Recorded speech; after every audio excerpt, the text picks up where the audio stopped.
Today is International Overdose Awareness Day. This day is very important in Kentucky as a state that has one of the highest death rates in the country. Thanks for joining us here at 6:30. I'm Alex Dieterer. Vocal Kentucky hosted a rally today in Jefferson Square Park, hoping to draw attention to the issues that lead to overdose deaths. WHAS11's Alexandra Goldberg and photojournalist Aspen Hester join us live as the event is wrapping up. And Alexandra, what was the message from the rally today? Alex, the rally was at times somber, hearing from families and remembering the lives lost to drug addiction. At other times, it was passionate, organizers calling for change to policy in Kentucky. The central message here was to reject what organizers are calling a failed war on drugs and reject a tough on crime approach. They have a list of demands, and folks are calling on the General Assembly to repeal House Bill 5, also known as the Safer Kentucky Act, that criminalizes street camping. They're also calling for free and greater access to Narcan, the medicine that can save lives from drug overdose. They're calling for more emergency housing and to stop clearing encampments. Congressman Morgan McGarvey was here, and he said far too many people in Louisville have lost family due to drug overdose. If you go around Louisville right now, you're hard-pressed to find anybody who hasn't lost a family member or a friend to a drug overdose. This is a problem that hits close to everyone's home. We all want to do something about it, and we know what works. We know that it means more treatment. We know that it means more mental health. We know that it means harm reduction strategies. Let's invest in those. It's not a short-term fix, but it is a long-term solution.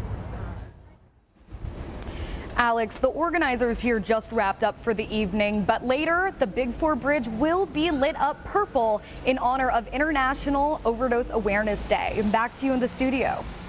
All right, thank you, Alexandra. A new survey from the Ohio State University found that that less than a quarter of Americans feel they could help treat overdose. With drug overdose as the leading cause of accidental deaths, doctors say more people need to know how to treat it. Doctors feel getting more people confident with treating overdoses can help end the stigma associated with those who have died from a drug overdose. Dr. Kaufman with OSU says that most medications used to reverse the effect of overdoses are easy to administer. You can't hurt yourself, you can't hurt anyone else with spraying the solution. It essentially has a little plastic tip. You essentially insert it into your nose and squeeze it, and you have done it correctly. Here in Kentuckiana, there are several locations where you can find free Narcan. Most recently, Jeffersontown police have installed boxes in what they identify as high-risk locations. Each kit is registered online for you to find. You can just visit noxalonenow.com. Ahead of International Overdose Awareness Day, Metro Corrections partnered with Yes Care and the Kentucky Harm Reduction Coalition to host an event to offer information and resources aimed at reducing the stigma surrounding drug-related overdoses and reduce harm. For years, LMDC has faced criticism over deaths of inmates inside the facility. Many of those deaths were from overdose. However, over the last 2 years, LMDC has made several reforms which have significantly reduced deaths in the jail.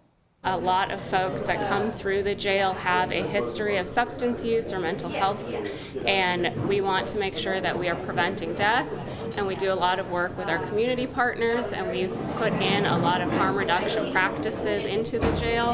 We have Narcan available inside the dorms. We have a Narcan dispensing machine and a harm reduction approach. So we really want to prioritize this and destigmatize this both for people in custody as well as all of our employees that work here. Some of the changes LMDC has made include making mail digitized to keep drugs from getting inside, body scanners for people returning from trial, and a mental health evaluation for incoming inmates. Former Shively Mayor and current Kentucky State Representative Beverly Chester Burton pleaded not guilty after being charged with a DUI. She was arrested Tuesday when LMPD officers say she parked her car in the road, disrupting traffic. An arrest citation said officers smelled alcohol in the car, and Chester Burton refused field sobriety tests. The Democratic lawmaker has been serving as District 44's representative since the beginning of 2023. Before that, she served as the mayor of Shively. Chester Burton was also arrested for DUI back in 2020. A teen is dead after a late-night crash in Jeffersonville. Just after 4 this morning, Jeffersonville police responded to a rollover crash near Vicene Park. Officers say there were 7 to 8 people in the car when it rolled over. Witnesses tell police the group had been drinking. Police say the driver was identified as a 16-year-old and exhibited signs of alcohol impairment. Several of the people in the car fled the scene but were later located at various hospitals. Police say 19-year-old Raven Sierra Newsom died in the crash. All of the other people in the crash had minor injuries, according to police. And a teen is dead after a crash on the Bluegrass Parkway yesterday evening. Kentucky State Police say just before 6 last night, they responded to the crash in Nelson County. Police say the teen was traveling west when he somehow crossed the median into the eastbound lanes. That's when he collided with Patrick Reed, who was driving an SUV. The teen was pronounced dead on the scene, and Reed and 2 of his passengers were taken to the hospital where they are expected to survive. This week, a judge ordered New Chapel EMS to cease auctions selling off old equipment. A judge issued a temporary injunction after Utica Township Fire District sued New Chapel, claiming the equipment was bought with public funds. New Chapel began selling the equipment as part of an effort to downsize after the fallout from the Jamie Knoll investigation. However, the lawsuit argues that equipment is public property. We created this entity through the laws of the state of Indiana. We are entitled to own property under the laws of the state of Indiana, and we're entitled to dispose of that property as allowed by law. New Chapel spokesperson Escoy Travis says the property the fire district names in its lawsuit was paid for with ambulance billing and other revenue. New Chapel has objected to the restraining order and asked for a new judge. The race for the White House is heating up. The first mail-in ballots will be going out to voters next week, and the first debate is now just 2 weeks away. Yesterday, Donald Trump appeared at the national conference of a controversial parents' rights organization. Moms for Liberty is known for pushing book bans and upping attacks on public school teachers.